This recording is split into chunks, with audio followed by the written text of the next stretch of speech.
அண்மை செய்தி. புதுச்சேரியில் நடைபெற்ற இயக்குநர் கௌதம் இல்ல திருமண விழாவில் ஸ்டாலின் பங்கேற்றார். விழாவில் ஸ்டாலின், சீமான், வைகோ ஒரே நேரத்தில் கலந்து கொண்டனர். அடுத்தடுத்த இருக்கைகளில் 3 தலைவர்களும் அமர்ந்திருந்து கலந்துரையாடினர்.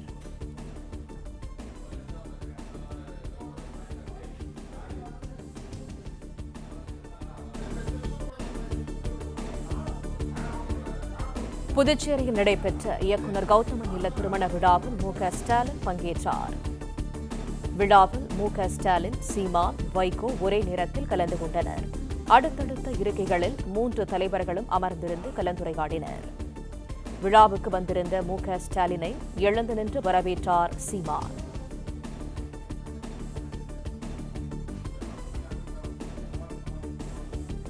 புதுச்சேரியில் நடைபெற்ற இயக்குநர் கௌதமன் இல்ல திருமண விழாவில் ஸ்டாலின் பங்கேற்பு.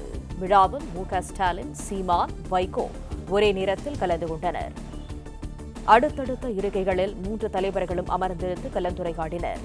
விழாவுக்கு வந்திருந்த ஸ்டாலினை எழுந்து நின்று வரவேற்றார் சீமான்.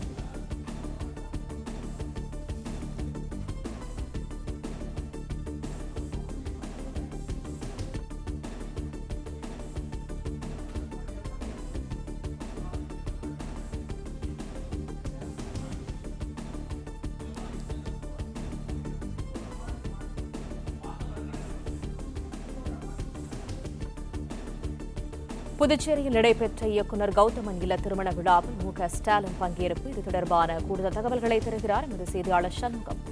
முழு விவரங்கள் என்ன? வணக்கம்.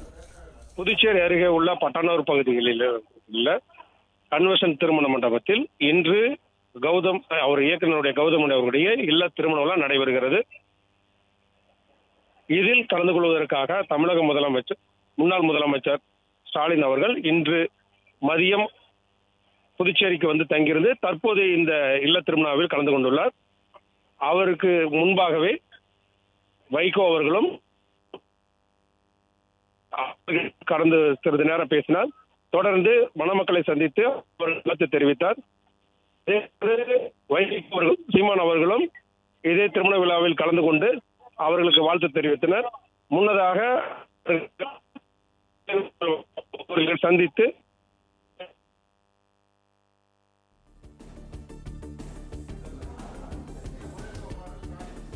புதுச்சேரியில் நடைபெற்ற இயக்குநர் கௌதமன் இல்ல திருமண விழாவில் ஸ்டாலின் பங்கேற்றுள்ளார். இந்த விழாவில் ஸ்டாலின், சீமான், வைகோ ஒரே நேரத்தில் கலந்து கொண்டனர். அடுத்தடுத்த இருக்கைகளில் 3 தலைவர்களும் அமர்ந்திருந்து கலந்துரையாடினர். அந்த காட்சிகளை பார்த்து வருகிறோம். விழாவுக்கு வந்திருந்த ஸ்டாலினை முன்னதாக எழுந்து நின்று வரவேற்றிருக்கிறார் சீமான். விழாவில் ஸ்டாலின், சீமான், வைகோ ஒரே நேரத்தில் கலந்து கொண்டனர். அடுத்தடுத்த இருக்கைகளில் 3 தலைவர்களும் அமர்ந்திருந்து கலந்துரையாடினர். புதுச்சேரியில் நடைபெற்ற இயக்குநர் கௌதமன் இல்ல திருமண விழாவில் ஸ்டாலின் பங்கேற்றுள்ளார். கூடுதல் தகவல்களை தருகிறார் எமது செய்தியாளர் மாணிக்கம். விவரங்கள் என்ன? திமுகவுடைய தலைவர் ஸ்டாலின், அதே போன்று மதிமுகவுடைய பொதுச் செயலாளர் வைகோ, அதே போன்று நாம் தமிழர் கட்சியினுடைய தலைமை ஒருங்கிணைப்பாளர் சீமான் ஆகிய 3 பேரும் ஒரே நிகழ்வுல பங்கேற்கக்கூடிய அந்த நிகழ்ச்சி நடைபெற்றிருக்கிறது. குறிப்பாக இந்த விழா என்பது இயக்குநர் கௌதம் அவருடைய இல்ல திருமண விழா. இந்த திருமண விழாவுக்காக முறையே அரசியல் கட்சி தலைவர்களை சந்தித்து இயக்குநர் கௌதம் அவர்கள் அழைப்புதல் கொடுத்திருந்தார். அதனை ஏற்று திமுக தலைவர் உள்ளிட்ட தலைவர்கள் இந்த திருமண விழாவில் பங்கேற்றிருக்கிறார்கள். 3 ஒரே நேரத்தில் பங்கேற்றிருக்கக்கூடிய இந்த நிகழ்வுல அடுத்தடுத்து இருக்கைகள்ல 3 தலைவர்களும் ஒன்றாக அமர்ந்திருக்கக்கூடிய அந்த காட்சிகள் பார்க்க முடிகிறது. தொடர்ந்து அவர்கள் கலந்துரையாடக்கூடிய அந்த காட்சிகள் பார்க்க முடிகிறது. தேர்தல் காலத்துல நாம் தமிழர் கட்சியுடைய தலைமை ஒருங்கிணைப்பாளர் சீமான் மற்ற அரசியல் கட்சிகள் மீது கடும் விமர்சனத்தை வைத்தாலும் அவர்களை நேரில் சந்திக்கும் போது அவருடன் நட்பு பாராட்டுவதும் அரசியல் நாகரிகத்தையும் அவை நாகரிகத்தையும் கடைபிடிப்பது போன்ற பழக்கங்களில் இருக்கக்கூடியவர். அதே போன்று திமுக தலைவர் மாற்றுக் கட்சி யாராக இருந்தாலும் அவருடன் அரவணைத்து அன்புடன் பேசக்கூடிய தலைவர் என்ற அடிப்படையில அனைவரும் ஒரே மேடையில் பார்க்கக்கூடிய நேரங்களில் நட்பு பாராட்டும் விதமாகவும் அவை நாகரிகமாகவும் அவர்கள் பேசக்கூடிய அந்த காட்சிகளும் கலந்துரையாட அந்த காட்சிகளும் பார்க்க முடிகிறது.